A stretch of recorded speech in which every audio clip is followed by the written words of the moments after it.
Rebonjour à toutes et à tous. Alors, dans la continuité du débat, la discussion qui avait porté sur les inégalités de genre, on enchaîne avec la session suivante. C'est une session qui a pour thématique genre, migration et inégalité d'accès à l'enseignement supérieur. Une analyse intersectionnelle des mobilités intra-africaines dans le parcours de formation.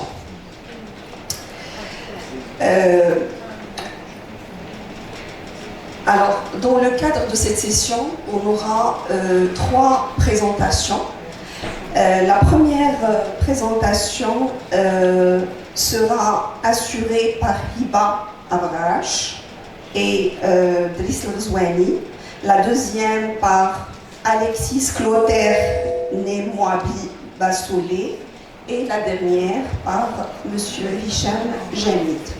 Alors, je précise que cette session s'inscrit dans le cadre d'un projet porté par la jeune équipe associée à l'Institut de recherche pour le développement et qui est adossé à la chaire de l'UNESCO.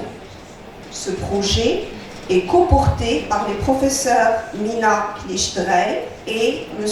Driss Rzouani. Ce projet porte particulièrement sur les parcours universitaires des étudiantes subsahariennes au Maroc. C'est un projet auquel sont associés plusieurs chercheurs de la Faculté des sciences de l'éducation et des chercheurs qui sont associés à d'autres structures universitaires, notamment l'université Hassan II et l'université de Fès. La première intervenante, c'est Hiba Abrash, qui est doctorante en sciences de l'éducation à la Faculté des sciences de l'éducation de l'université Mohamed V de Rabat. Ses travaux de recherche portent sur les migrations étudiantes et sur les parcours d'insertion académique, ainsi que sur les inégalités éducatives approchées selon une perspective intersectionnelle.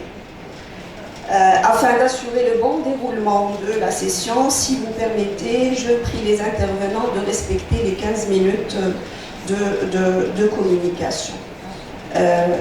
Madame Hiba, à vous la parole.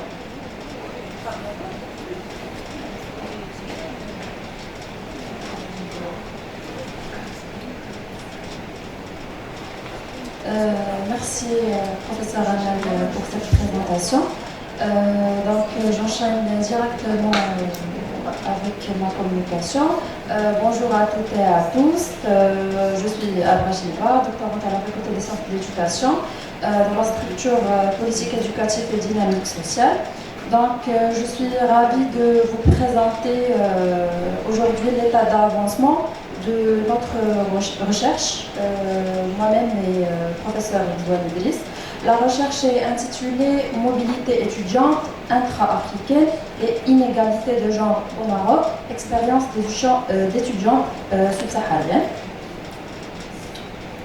Donc, je peux dire que depuis les années 2000, le Maroc est devenu un hub académique majeur grâce à la coopération sud-sud. Donc, on parle beaucoup des chiffres et de diplomatie, mais on oublie souvent que ces flux se féminisent. Donc, mon constat est simple. Les parcours de ces femmes ne sont pas des copies des parcours masculins. Il existe une dimension genrée qui est restée trop longtemps dans l'angle mort des diagnostics publics. Donc, ma problématique interroge la manière dont le genre, l'origine sociale et le statut migratoire s'articulent. Donc pour cela, j'utilise le concept d'intersectionnalité de Kimberley Crenshaw. Pourquoi ? Parce que le terme subsaharien est souvent un euphémisme. Donc en réalité, ces étudiantes négocient leur place à l'intersection de trois identités.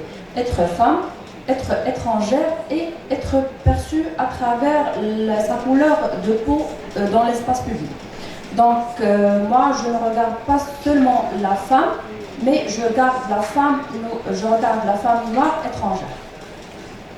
Donc, je m'appuie sur les travaux de Dina Vayou et Sarah Ahmed.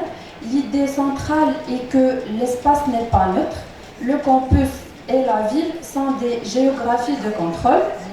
Pour une étudiante subsaharienne, circuler dans le campus ou dans la ville, ce n'est pas juste se déplacer, c'est gérer une posture de hors-lieu, out of place.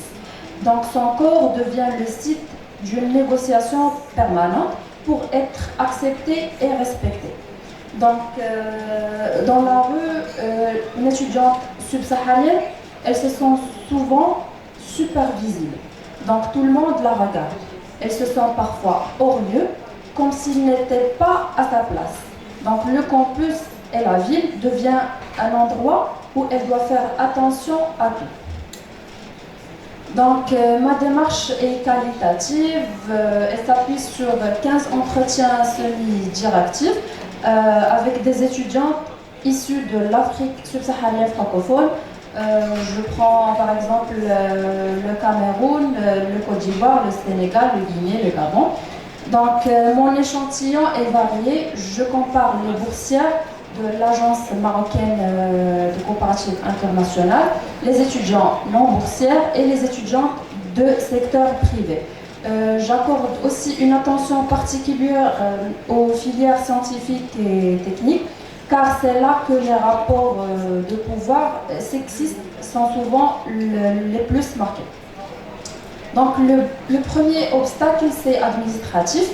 Même en situation régulière, ces étudiants font face à ce que Alain Maurice appelle le postulat d'illégitimité.